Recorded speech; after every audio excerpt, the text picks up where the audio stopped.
अस्सलाम वालेकुम, मेरा नाम हमना मुरसलीन है और मैं आपको कोरोना वायरस और इससे रिलेटेड जो डाइट है उसके बारे में आपको इंफॉर्मेशन दूंगी। ये वायरस जो है आजकल फैला हुआ है बहुत ज़्यादा और हर एक ही बंदा जो है बहुत ज़्यादा खौफज़दा है। तो हमें पहले से ही ऐसी प्रिकॉशनरी मेजर्स ले लेनी चाहिए कि हम अपनी इम्यूनिटी बूस्ट कर लें कि खुदा न खास्ता हमें ये वायरस हम कैच ही ना करें, हमारी इम्यूनिटी ही इतनी स्ट्रॉन्ग हो कि बॉडी का जो दिफाई सिस्टम है वो इतना स्ट्रॉन्ग हो कि हम इससे बच सकें। और डाइट का तो आप सबको पता है कितना इंपॉर्टेंट रोल होता है हमारी इम्यूनिटी को बढ़ाने में और इम्यूनिटी को इवन सप्रेस करने में भी। तो कई ऐसे फूड्स हैं जो कि हमें जिनको अवॉइड भी करना है और कई ऐसे फूड्स हैं जिनको लाजमी हमें इंक्लूड करना है अपनी डेली रूटीन में। तो जो जो चीज़ें हमें अवॉइड करनी है, सबसे पहले तो तमाम प्रोसेस्ड फूड्स हैं जिनमें डब्बे के खाने आ जाते हैं, बेकरी की तमाम अशिया आ जाती हैं, तली हुई खाने की चीज़ें आ जाती हैं और कोका कोला आ जाते हैं, बेवरेजेस आ जाती हैं डिफरेंट। इसके अलावा जो है बाज़ारी खाने आ जाते हैं, बहुत ज़्यादा सॉल्टिश फूड, बहुत ज़्यादा स्वीट फूड्स, ये भी आपकी इम्यूनिटी को सप्रेस कर रहे होते हैं। अगर हम बहुत कम सोते हैं, हमारा स्लीप साइकिल ठीक नहीं होता, तब भी हमारी हार्मोनल इम्बैलेंसेस हो जाते हैं। अगर हम बहुत ज़्यादा स्ट्रेस लेते हैं या बहुत ज़्यादा पॉल्यूटेड इन्वायरमेंट में हमारा रहना सहना है तो वो भी हमारी इम्यूनिटी के ऊपर असरअंदाज हो रहा होता है। तो आपने कोशिश करनी है कि इन चीज़ों को मिनिमाइज़ करें जितनी आपसे हो सके।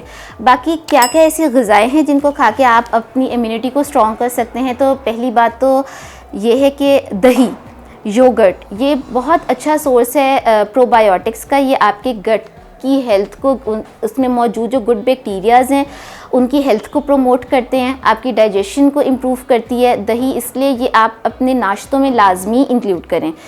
हल्दी आ जाती है, आप हल्दी की अगर अफादियत पढ़ें तो आपको पता लगेगा कि इसमें बहुत से एंटी इन्फ्लेमेटरी और एंटी इन्फ्लेमेटरी इसकी प्रॉपर्टीज़ हैं जो कि टॉक्सिन्स को हमारे बॉडी से रिमूव करती हैं। अब इसको लेने का आसान तरीका ये है कि उबलते हुए दूध में 1/4 टेबलस्पून हल्दी, इसके साथ एक लौंग, काली मिर्च थोड़ी सी, चुटकी भर और इलायची, ये चीज़ें भी हल्दी को डाइजेस्ट कराने में हेल्पफुल रोल प्ले करती हैं। तो हल्दी वाला दूध दिन में 1 मरतबा लाजमी डाइट में इंक्लूड करें।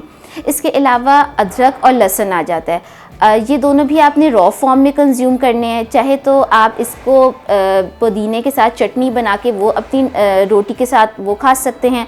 अदरवाइज़ अदरक वाला कहवा बहुत ज़बरदस्त चीज़ है। जिंजर में मौजूद एलिसिन एक कंपाउंड होता है जिसके अंदर एंटी इन्फ्लेमेटरी प्रॉपर्टीज़ होती हैं, ये भी आपको इम्यूनिटी प्रोवाइड करता है। तो जिंजर और गार्लिक भी आप अपनी डाइट में इंक्लूड कर सकते हैं।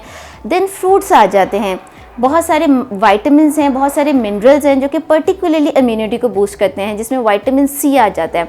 विटामिन सी हमें किन किन सोर्सेज से मिलता है? ये सिट्रस, तमाम तरह फ्रूट से हमें विटामिन सी मिलता है।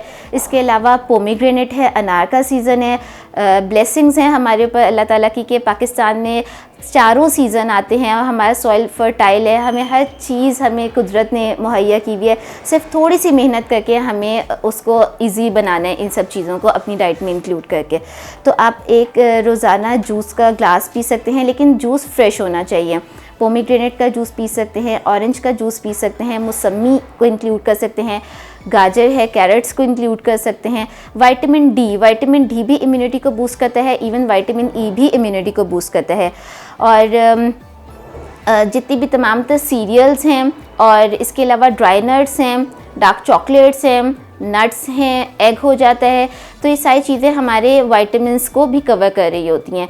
तो तमाम प्रोसेस्ड फूड्स को अवॉइड करके और जितने भी नेचुरल और ऑर्गेनिक सोर्सेज हैं उनको अपनी डाइट में शामिल करके हम अपनी इम्यूनिटी को बूस्ट कर सकते हैं।